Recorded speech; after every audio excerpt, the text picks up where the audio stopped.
tá bom? Obrigado por todos vocês que estão aqui hoje à noite, pelas pessoas que nos visitam. Temos estudado o livro de 2 Crônicas e também, paralelamente, o livro de 1 e 2 Reis, que fala sobre esses reis. Então, abre sua Bíblia comigo em 2 Crônicas, capítulo 27. Nós vamos dar prosseguimento nesse estudo hoje, falando sobre Jotão, o filho de Uzias. Semana que vem, a gente vai falar sobre Acás, que é o filho de Jotão. Eu quero motivar você a memorizar os reis, tá bom? Eu vou chamar o Lucas aqui semana que vem, para ele falar. Depois de Salomão, reino dividido, né? Roboão, Abias, Asa, Josafá, Jeorão, aí você vai falar esses reis todos, tá bom? E você também, se você falar, tiver memorizado lá, acho que já são 11 reis que nós estudamos, você pode vir aqui e falar, eu quero falar, Roboão, Abias, Asa, Josafá, Jeorão, Acasias, aquela mulher que usurpou o trono lá chamada Atalia, Joás, e você vai embora, tá bom? Ok, hoje o tema da minha mensagem sobre Jotão é o rei que andava em sintonia com Deus. Qual que é o mesmo tema? Jotão, o rei que andava em sintonia com Deus. Então, o que é sintonia? Sintonia é uma condição de concordância, equilíbrio, reciprocidade entre duas pessoas. Por isso que muitas vezes a gente fala, nossa, que casalzinho legal, eles estão andando em sintonia. Sintonia entre duas pessoas significa que eles estão em acordo. Os dois, eles não só pensam na mesma direção, mas eles praticam, eles andam na mesma direção. Interessante que Deus, através do profeta Amós, e Amós foi um dos profetas que profetizou durante esse período de Jotão. Deus diz assim, por acaso duas pessoas podem andar juntas, se não existir entre elas acordo? Qual que é a resposta? Não, de jeito nenhum. E Deus está falando isso porque o povo daquela época estava andando em dissintonia. Não havia sintonia entre aquilo que os profetas pregavam, chamavam a atenção e a vida do povo. Por isso, então, eu quero dar um exemplo para você sobre o que é falta de sintonia. Porque esse é o tema do que nós vamos falar hoje à noite. Jotão era um rei que andava em sintonia com Deus. Então, na música, o que é falta de sintonia? É quando o instrumentista, seja violão, seja piano, está tocando num tom e o indivíduo, ou nós, muitas vezes estamos cantando noutro tom. Eu me lembro que no primeiro ano de seminário, eu nunca tinha participado de coral, isso para mim tudo era novidade. E na segunda-feira, nós tínhamos o ensaio do coral, 100 vozes de alunos, dividida em vozes, né? Contralto para as mulheres, tenor, baixo para os homens, soprano para as mulheres, eu era do tenor. Gente, 100 vozes, e a gente cantando Aleluia de Handel, e de repente o professor parava e falava assim, tem alguém desafinado aí no tenor? Todo mundo olhava para quem? Para mim, ué. Porque eu sempre tive vontade de cantar, mas eu era muito desafinado. Ainda sou, melhorei bastante. Então é isso que é dissintonia, que é falta de sintonia, é estar em desacordo com a música, com o tom. E nós vamos aprender isso. Jotão, ele foi um cara muito sábio, porque a Bíblia nos diz, deixe-me ler o texto com você, capítulo 27, Jotão tinha 25 anos de idade, quando começou a reinar, e reinou 16 anos em Jerusalém. O nome de sua mãe era Jerusa, filha de Zadok. Olha que legal, versículo 2. Ele fez o que o Senhor aprova, tal como seu pai Uzias. Mas ao contrário do rei Uzias, do seu pai, ele não entrou no templo do Senhor. Vocês se lembram que Uzias foi um grande rei, ele amou a Deus, até que ele se tornou poderoso, forte, e aí então ele entrou no templo e quis oferecer sacrifício que não era devido. Então bem no final da vida de Uzias, ele desafinou. Ele viveu em dissintonia, porque ele fez algo que não deveria fazer. A Bíblia diz que o sábio, ele aprende com os erros dos outros. E eu vejo que Jotão foi um rei sábio, porque ele viu o pai dele, as coisas boas que o pai dele fez, e ele se apropriou dessas coisas. Mas ele viu as coisas ruins que o pai dele fez, e falou, opa, nesse navio eu não me embarco. Isso é sabedoria. Olha o que diz Provérbios 1:5. O sábio ouvirá e crescerá em conhecimento. O bom entendedor, que é também um sábio, obterá sábios conselhos. O que o púlpito faz é nada mais, nada menos do que isso. É dar conselhos. As palavras que eu tenho procurado ensinar para vocês não saem do meu coração, né? Tem muito pregador que gosta de falar isso. Não, essa palavra sai direto do meu coração. A minha não sai, não. Eu foco os meus olhos na palavra de Deus e procuro tirar os ensinamentos da palavra de Deus, para que isso sirva de bons conselhos para a vida da igreja. Então nós precisamos dessa sabedoria de Jotão. E a Bíblia diz, se alguém precisa de sabedoria, peça a Deus, que a todos dá livremente, mas diz assim, peça porém com fé, porque Deus não atende aquele que não tem fé. Então nós precisamos pedir que o Espírito ilumine a nossa mente e nos guie na palavra de Deus. É um texto bem pequeno, são 9 versículos. Lembra que o cronista está procurando motivar o povo dele, que veio do cativeiro, e está perguntando uns para os outros, reclamando, mas se Deus nos amasse, Ele não teria levado a gente para o cativeiro. Se Deus nos amasse, a gente não estaríamos vivendo todas essas dificuldades. E o escritor está dizendo, não, Deus nunca falhou conosco, Deus sempre foi fiel. Nós aqui pisamos na bola. Todas essas situações que nós estamos vivendo são consequências da nossa falta de fé e fidelidade a Deus.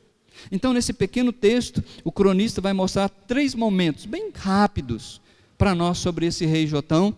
Eu quero ser bem rápido e gastar um pouquinho mais de tempo depois no final, falando sobre a pregação dos profetas, porque nós estamos tipo assim aqui dentro do palácio, nós estamos falando dos reis, dos seus acertos e desacertos, mas o que estava acontecendo lá na rua? O que estava acontecendo na casa das pessoas? Então, nesse momento em que os reis estão vivendo, e nós estamos estudando a história deles, os profetas estão pregando, Isaías, Amós, Obadias, Oséias, estão pregando a palavra de Deus lá na rua, chamando a atenção do povo, ok? Então, o primeiro momento que a gente pode perceber aí, de maneira bem rápida, é o momento da ascensão do rei. Volta a sua página comigo, capítulo 26, logo depois que Uzias entrou lá no templo e foi ferido por Deus de lepra, lá no versículo 21, diz assim, 26, 21, o rei Uzias sofreu de lepra até o dia em que morreu. Durante todo esse tempo morou numa casa separada, ele foi exilado, leproso, ele foi excluído do templo do Senhor, não podia mais cultuar a Deus lá, cantando louvores com o povo de Deus. Seu filho Jotão tomava conta do palácio e governava o povo, mas não era o rei. Quem que era o rei? Uzias. Jotão era um corregente, ele ia lá, conversava com o pai dele e dizia, o que a gente vai tomar de decisão? O pai dele, que era muito forte, dizia, faz isso, faz aquilo. Mas agora capítulo 27, está mostrando que depois da morte do pai dele, ele foi colocado no trono, então ele é o rei de fato e de direito. Vou ler de novo. Jotão tinha 25 anos de idade, quando começou a reinar, e reinou 16 anos em Jerusalém. O nome da sua mãe era Jerusa, filha de Zadok. Ele fez o que o Senhor aprova, tal como seu pai, mas ao contrário deste, não entrou no templo do Senhor. O povo, contudo, prosseguiu em suas práticas corruptas. Uma nota dissonante aqui, uma desarmonia. O rei está buscando a Deus, mas o povo continua fazendo coisa errada. Então preste bem atenção naquilo que eu falei. Ele aprendeu com os erros do seu pai. Eu tenho lido, às vezes eu tenho ouvido, muitas pessoas dizem assim, não, eu sou meio mal assim mesmo, porque eu aprendi isso com meu pai era meio bravo. Sabe por que eu bato na minha esposa? Porque meu pai batia também na minha mãe. Estou brincando.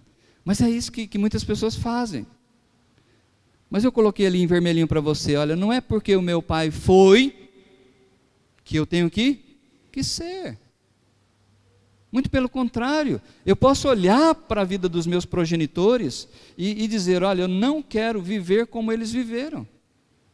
Se eles viveram em dissintonia com Deus, eu não quero viver em desafinado, eu quero viver de acordo com a harmonia, eu quero viver em comunhão com o meu Deus. Então o cronista, de maneira bem simples, ele mostra para nós a ascensão do rei. Quem é o rei agora? Jotão. Em segundo lugar, ele vai falar das realizações, de maneira assim bem resumida. Versículo 3 diz: Jotão reconstruiu a porta superior do templo do Senhor e fez amplos trabalhos no muro, na colina de Ofel. Construiu cidades nos montes de Judá, bem como fortes e torres nas matas. Jotão guerreou contra o rei dos Amonitas e o derrotou. Então os Amonitas pagaram-lhe 3,5 toneladas de prata, 10.000 barris de trigo e 10.000 de cevada durante 3 anos seguidos. Olha que interessante. Então o que ele está mostrando é que Jotão, ele foi um homem, ele foi um rei que se preocupou com o culto no templo. Porque o que nós temos aprendido é que muitos reis não se interessavam pelo templo de Deus. E o povo continuava subindo nas montanhas, nos montes e adorando outros deuses. Mas Jotão, ele tomou medidas para incentivar o culto. Ele fez, quando diz no versículo 3 que ele reconstruiu a porta superior do templo e fez amplos trabalhos no muro, lembra que os muros estavam destruídos, lembra que não havia muita acessibilidade para chegar no templo nessa época. Então o que Jotão está fazendo é dando ao povo a oportunidade de maneira fácil, acessível, chegar no templo para adorar a Deus. E o cronista está exaltando. Ele construiu cidades, ele construiu fontes, significa que ele cuidou da agricultura, ele cuidou dos rebanhos, ele fez torres para servir de segurança. E nesta época, a gente vai ver um pouquinho mais para frente, a Assíria estava se tornando um exército grande e poderoso. Logo, logo ela vai invadir o norte e vai destruir o reino do norte. E os amonitas e outras nações começaram a criar asas e se tornar independentes de pagar tributo para Judá. O rei foi e botou eles no lugar deles. O interessante é que o texto diz que por 3 anos eles pagaram tributo. Então isso indica que posteriormente eles vão se rebelar contra o reino de Judá. Mas preste atenção no versículo 6, que é tremendo. Diz assim, olha, Jotão tornou-se, ele não era. Jotão tornou-se cada vez mais poderoso. Por quê? Porque ele era o cara? Porque ele era melhor do que os seus antepassados? Por que ele se tornou poderoso? Porque ele andava em sintonia com Deus. Porque os ouvidos dele estavam atentos ao que os profetas pregavam, às exortações. E ele, como um espelho, olhava e dizia, olha, eu preciso corrigir isso, eu preciso corrigir aquilo. Então, a falta de sintonia em Judá, as notas dissonantes, né, o desafinar, já vem de longo prazo, não é de agora. Deixa eu me mostrar, eu elenquei ali 2 reis que foram bons reis, Asa e Josafá, só para você perceber isso. Vai lá no capítulo 15, versículo 17 comigo, quando Asa era rei. Capítulo 15, lembra que Asa também fez reformas no templo, ele incentivou o povo a cultuar a Deus, mas no capítulo 15, verso 17, diz assim, 16 e 17, estão aí comigo? O rei Asa chegou até a depor sua avó, Maaca, da posição de rainha mãe. Ele destronou a sua avó, por quê? Porque ela era idólatra. Porque ela subia com as pessoas para cultuar deuses falsos. Então quando Asa chegou no trono, a primeira medida dele foi tirá-la do trono, da posição de influência dela, pois ela havia feito um poste sagrado, repugnante. Asa derrubou o poste, despedaçou e queimou no vale de Cedron, embora os altares idólatras não tivessem sido eliminados de Israel, o coração de Asa foi totalmente dedicado ao Senhor durante toda a sua vida. Então lá no palácio, o rei amava a Deus, incentivou as pessoas do seu reino a amar a Deus. Mas a música estava desafinada. O povo não tinha um coração quebrado durante a semana. Cultuava a Deus, cultuava, eles vinham ao templo, queimavam incensos, mas durante a semana havia dissintonia, desarmonia. Quer ver? Josafá, capítulo 20, versículo 33. Versículo 32 e 33, para a gente pegar a ideia aí. 20, 32 diz assim: ele, Josafá, né, andou nos caminhos de Asa, seu pai, e não se desviou deles, fez o que o Senhor aprova. Contudo, não acabou com os altares idólatras, e o povo ainda não havia firmado o coração no Deus dos seus antepassados. Agora, vai comigo para o capítulo 27. Jotão é um homem que está em sintonia com Deus. Estão aí comigo? Capítulo 27. Diz: Jotão tornou-se cada vez mais poderoso, pois andava firmemente segundo a vontade do Senhor, o seu Deus. Mas e o povo? O povo, contudo, seguiu as práticas repugnantes. Estão percebendo isso? Essa dissintonia ou não? Fala-se uma coisa, vive-se outra. Vem no templo para oferecer sacrifícios, adorar a Deus, durante a semana estão vivendo em desarmonia, praticando coisas corruptas que desagradam a Deus. E aí então, o que estava acontecendo? O culto foi promovido. Os líderes chamavam o povo para amar a Deus.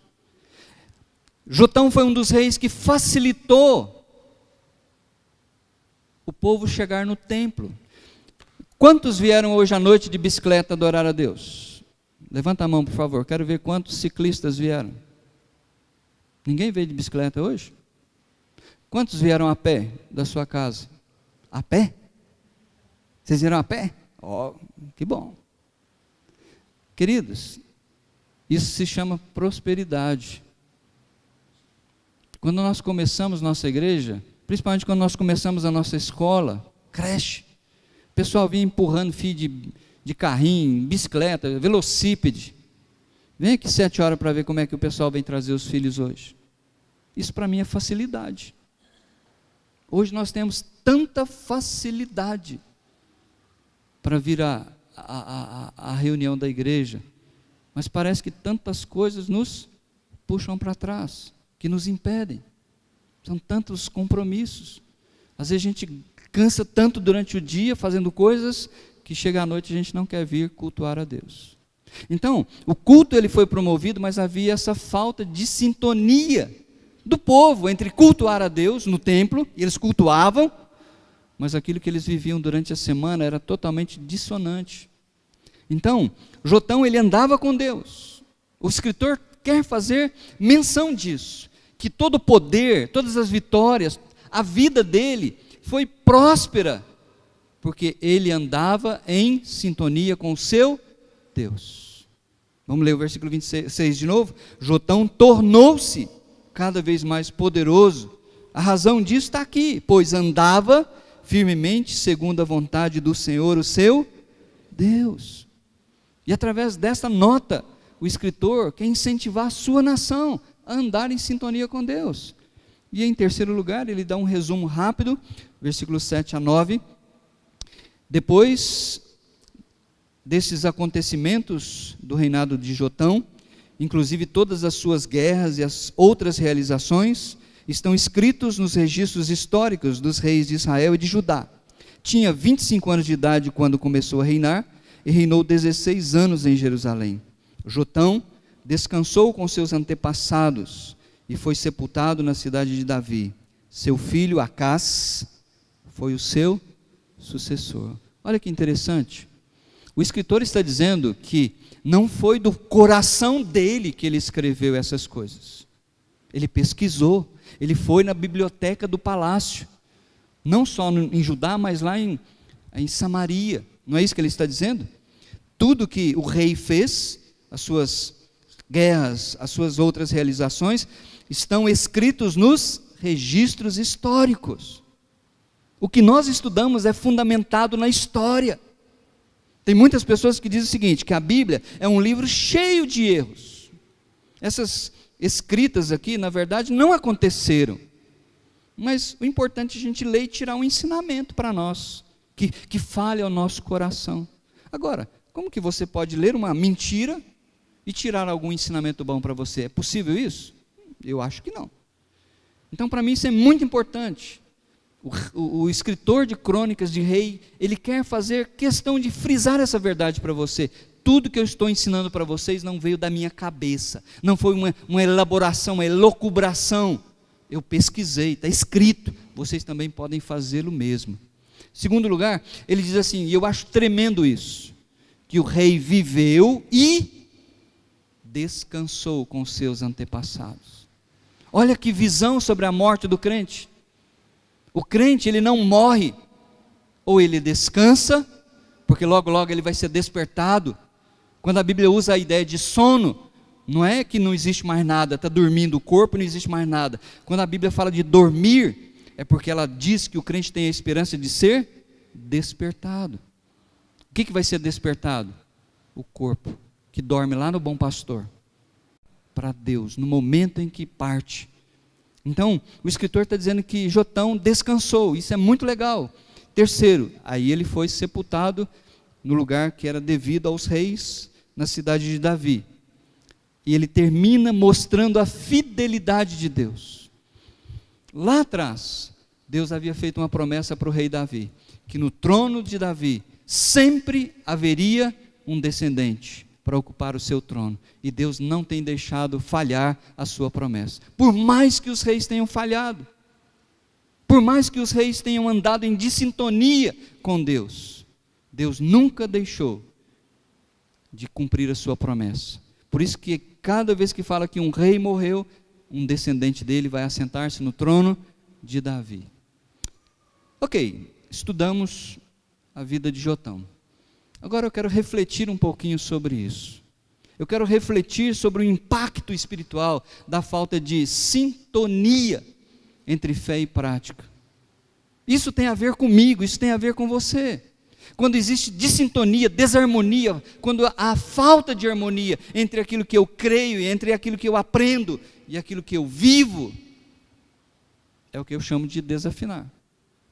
A música não sobe legal para Deus, não. Então veja bem, fé é aquilo que nós dizemos acreditar. A fé não é algo subjetivo.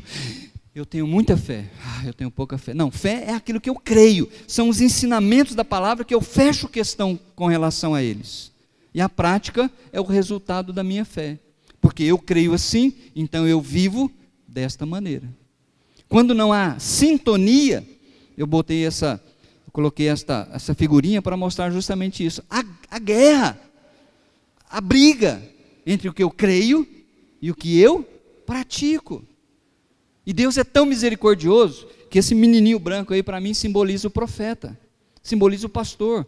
Ele está sempre chamando a nossa atenção, não porque Ele não nos ama, mas é porque Ele quer que cada um de nós possa entender, olhar e dizer, opa, a minha fé não está em sintonia com a minha prática, eu preciso da graça de Deus para tentar chegar ao máximo e tocar uma música que seja agradável aos ouvidos de Deus. O rei Jotão, ele procurou promover o culto, ele procurou estimular o seu povo a amar a Deus, a andar nos caminhos de Deus, mas a falta de sintonia entre o culto que o povo praticava e a vida que o povo vivia, fez com que Deus trouxesse uma palavra de juízo contra o seu povo. Mas eu não vi nada disso aqui no texto, Titão. Você não está vendo porque isso está acontecendo lá na rua. Nós estamos olhando para dentro do palácio. Nós estamos falando do rei. Mas eu quero chamar a sua atenção para o que está acontecendo na rua, na sua casa, quando os profetas estão lá no templo, vendo aquele pessoal chegar com cara de pau para cultuar a Deus, trazendo seus sacrifícios, dizendo: ó Senhor, de Abraão, de Isaque e de Jacó. E o profeta está lá na porta, pregando contra esse povo. Então, vamos chegar lá.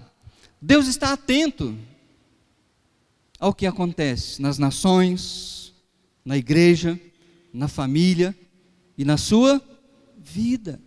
Tem uma musiquinha que a gente ensina para as crianças desde pequenininhas.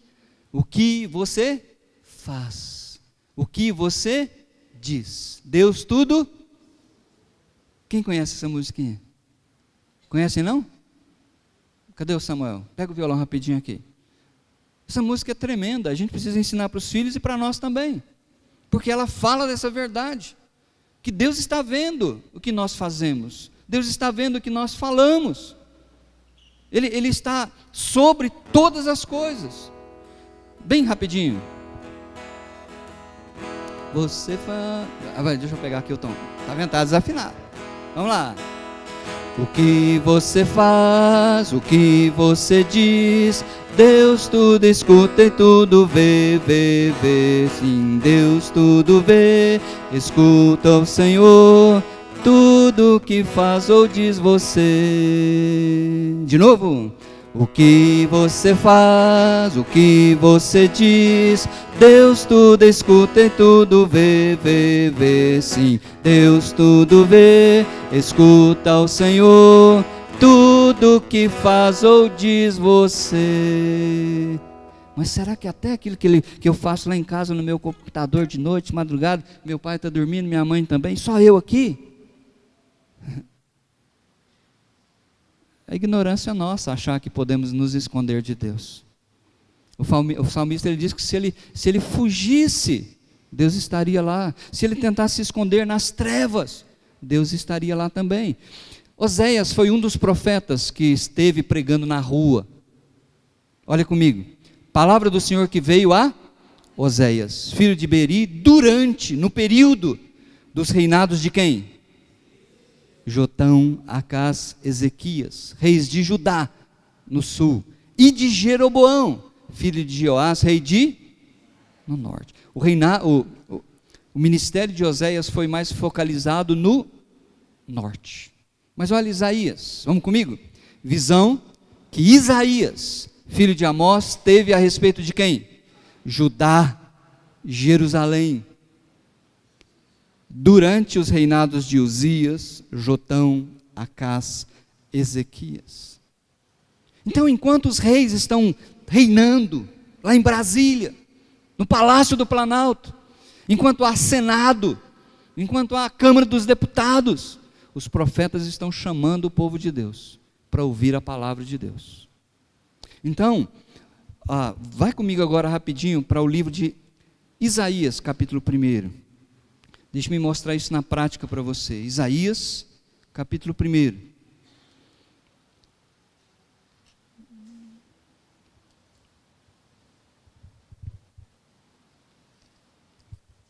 Isaías. Então, o primeiro versículo nós já lemos. Visão de Isaías, filho de Amós, teve a respeito de Judá e Jerusalém durante os reinados de Uzias, Jotão, Acás e Ezequias, rei de Judá. Vira só uma página para frente, duas. Capítulo 3.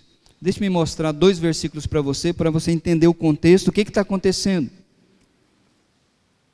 Versículo 13 e 14. Estão aí comigo? Isaías 3, 13 e 14. O Senhor toma o seu lugar no... Onde é que Deus assenta? Tribunal. Ele é juiz. O contexto de Isaías, o que ele está pregando nas ruas, para aquele povo que vem para o templo adorar a Deus, e vivem de sintonia com a vontade de Deus durante a semana, é que Deus é um juiz justo, e Ele está assentado no seu tribunal, no seu trono, para julgar esse povo. Versículo 13 ainda. O Senhor toma o seu lugar no tribunal, levanta-se para julgar os povos. A NVI fez opção por essa tradução, os povos, mas não é a melhor opção. A opção é o seu povo, por causa do contexto. Olha o versículo 14. O Senhor entra em juízo contra as autoridades e contra os líderes de quem? Do seu povo. Então, entenda isso. O nosso Deus é um Deus de amor. Amém? Mas Ele é juiz também. E Ele julga. O seu trono é um trono de graça para aqueles que o buscam. E Ele tem uma face paternal para aqueles que estão em Cristo Jesus, buscando a sua misericórdia, buscando a santificação. Mas Ele também é juiz. E a sua face é de Sérgio Moro. Não brinca com a lei, não. Ele pune as pessoas. E é isso que o profeta está falando. Agora volta comigo para o capítulo 1. Olha comigo lá, ele como promotor está usando da palavra no julgamento. Ouçam, ó céus, escute, ó terra, pois o Senhor falou, criei filhos e os fiz crescer, mas eles se revoltaram contra mim. O boi reconhece o seu dono, e o jumento conhece a manjedoura do seu proprietário, mas Israel nada sabe, o meu povo nada compreende. Ah, nação pecadora, povo carregado de iniquidade, raça de malfeitores. O profeta está lá na rua, essa mensagem está saindo da boca de Isaías, lá diante do templo, para esse pessoal que vem cultuar a Deus. Raça de malfeitores, filhos dados à corrupção, abandonaram o Senhor, desprezaram o Santo de Israel e o rejeitaram. Olha, 3 acusações sérias. Deus que criou, e a palavra que ele usa aqui é a mesma palavra que ele diz: no princípio criou Deus os céus e a terra. Ele criou Israel de um homem que não podia ter filhos, a sua esposa era estéril. Ele não só criou, como ele fez crescer. Mas esse povo diz que não sabe disso, parece que é um povo tolo. Eles abandonaram a Deus, desprezaram e o rejeitaram. E o profeta continua dizendo o seguinte, versículo 5: por que vocês vão continuar sendo castigados? Por que vocês insistem na revolta? Aí ele vai descrever a cidade de Judá, Jerusalém, a nação de Judá, Jerusalém, como um homem que foi apanhado por salteadores e que está todo ferido. Lembra de Jesus contar aquela história do homem que descia de Jerusalém para Jericó, foi apanhado pelos salteadores e ficou semi-morto, ferido ali? É o que ele está descrevendo. Ele diz: olha, a cabeça toda está ferida, todo o coração está sofrendo, da sola do pé ao alto da cabeça não há nada são, somente machucados, vergões e ferimentos abertos, que não foram limpos, nem enfaixados, nem tratados com azeite. O que o profeta está dizendo? Ele está usando uma figura, que você pode entender, você vê alguém machucado, ferido, e ele está dizendo, essa é a condição espiritual de Israel. A terra de vocês será devastada. Então agora vem o pronunciamento do juiz. O que vai acontecer com vocês? A terra de Israel está devastada, suas cidades foram destruídas a fogo, os seus campos estão sendo tomados por estrangeiros diante de vocês e devastados como ruína que eles costumam causar. Só restou a cidade de Sião, como tenda numa vinha, como abrigo numa plantação de melões, como uma cidade sitiada. Eu falei para vocês, logo a Síria vai invadir o reino do norte, vai destruir o povo de Deus. E o profeta está dizendo, olha, tudo isso é consequência do pecado. E Sião, que é Jerusalém, ficou solitário. Gente, que era o povo de Deus, agora é um povico, é uma gentalha. E o profeta diz assim, versículo 9, se o Senhor dos exércitos não tivesse poupado alguns de nós, já estaríamos como Sodoma e semelhante a Gomorra, ou seja, totalmente eliminados. Mas é a misericórdia, é o amor de Deus. E aí então, ele pega e faz o seguinte, ele exorta contra a hipocrisia desse povo. Deus, o profeta, Deus, através do profeta, chama os líderes, os governantes, e chama o povo para o arrependimento. Veja comigo, versículo 10. Governantes de Sodoma. Olha que situação espiritual chegou a Jerusalém. Deus chama o povo dele de Sodoma. Se você conhece a história, você vai entender por quê. O baixo nível espiritual que estava vivendo esse povo de Deus. Governantes de Sodoma, ouçam a palavra do Senhor, vocês povo de Gomorra, escutem a instrução do nosso Deus. Agora ele vai pegar pesado. Ele vai falar sobre o culto que esse povo oferecia, que não tinha nada a ver com a vida deles. Tinha dissintonia, desarmonia. Para que me oferecem tantos sacrifícios? Deus está perguntando para o povo. Lembra que eles estão chegando para entrar no templo. O profeta está lá na porta, pregando a palavra. Para que me oferecem tantos sacrifícios? Pergunta o Senhor. Para mim chega de holocaustos de carneiros e da gordura de novilhos gordos. Não tenho nenhum prazer no sangue de novilhos, de cordeiros e de bodes. Quando vocês vêm à minha presença, quem lhes pediu que pusessem os pés em meus átrios? Parem de trazer ofertas inúteis. O incenso de vocês é repugnante para mim. Luas novas, sábados e reuniões, não consigo suportar suas assembleias, cheias de iniquidade, suas festas da lua nova e suas festas fixas, eu as odeio. Tornaram-se um fardo para mim, não as suporto mais. Quando vocês estendem as mãos em oração, esconderei de vocês os meus olhos. Mesmo que multipliquem suas orações, eu não as escutarei. As suas mãos estão cheias de sangue. Que palavra dura. Deus está dizendo, olha, não tenho prazer no culto de vocês. Vocês cantam louvores, vocês trazem sacrifícios, mas eu não quero, é inútil. Por quê? A fé estava em dissintonia com a prática.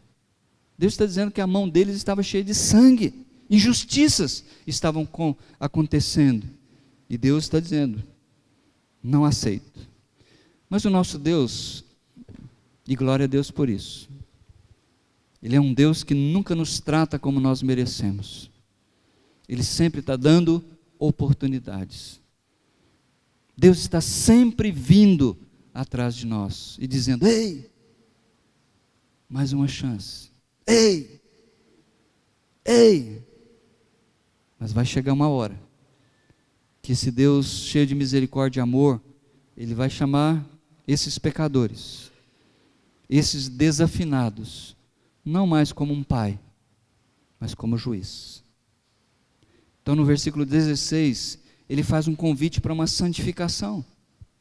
Lavem-se, limpem-se, removam suas más obras, para longe da minha vista, parem de fazer o mal, aprendam a fazer o bem, busquem a justiça, acabem com a opressão, lutem pelo direito do órfão, defendem a causa da viúva. Deus está dizendo, olha, aí dentro de Judá existe muita injustiça, aprenda a fazer aquilo que é certo.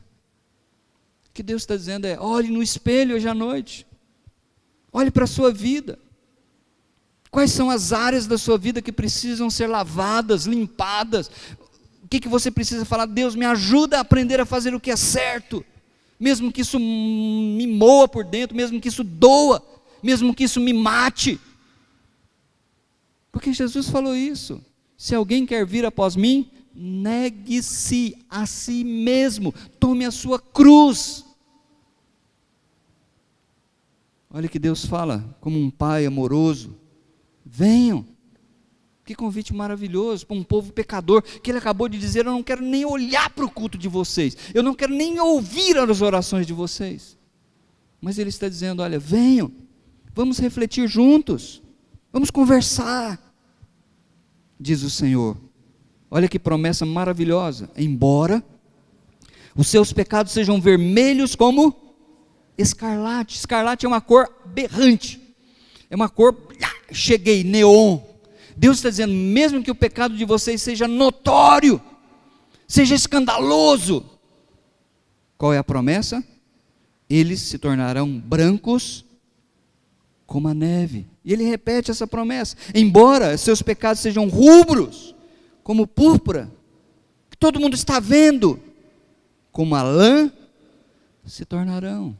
Deus sempre tem nos chamado ao arrependimento, Ele oferece perdão pleno, Ele clama o povo para obedecer, e Ele dá duas possibilidades, Ele não dá 3, Ele não dá 4, Ele dá 2 oportunidades.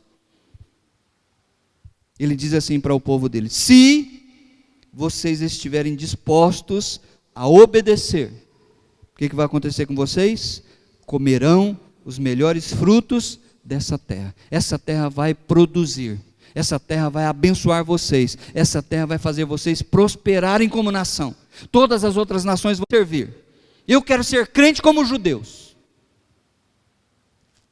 Mas, segunda opção, mas, se resistirem e se rebelarem, serão devorados pela espada, pois o Senhor é quem fala. Deus está apresentando para eles duas opções. Vocês podem comer o melhor, ou vocês podem ser o cardápio. Vocês podem ser abençoados, ou vocês vão ser amaldiçoados. Vocês vão ser cabeça, ou vocês vão ser cauda.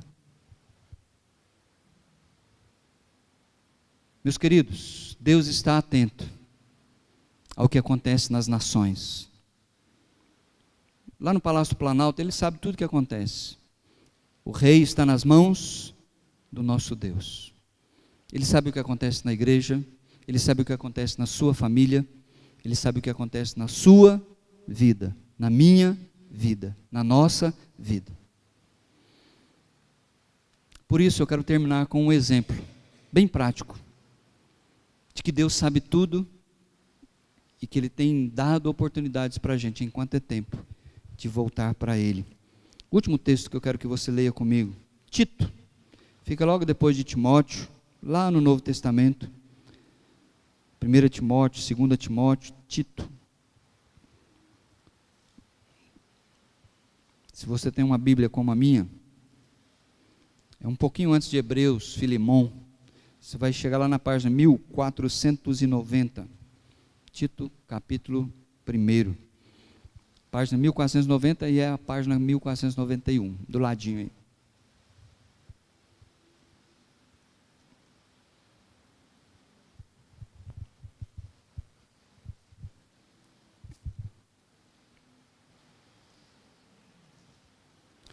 Versículo 15 e 16 de Tito, para a gente terminar. Para os puros, estão aí comigo? Para os crentes, para aqueles que foram nascidos de novo e purificados pelo Espírito Santo, todas as coisas são puras, porque a mente do cristão, daquele que nasceu de novo, ela é transformada de glória em glória à imagem de Jesus. E o crente verdadeiro, que busca a graça de Deus, ele vive uma vida de santidade, mas para os impuros e descrentes, nada é puro. De fato, tanto a mente como a consciência deles estão corrompidas. Eles, versículo 16 comigo, versículo 16 comigo, eles afirmam, eles falam que conhecem a Deus, mas por seus atos o negam. Veja aqui comigo, teoria, profissão de fé, eles falam que conhecem a Deus, prática, desmente aquilo que está falando. É o que o povo estava vivendo naquela época.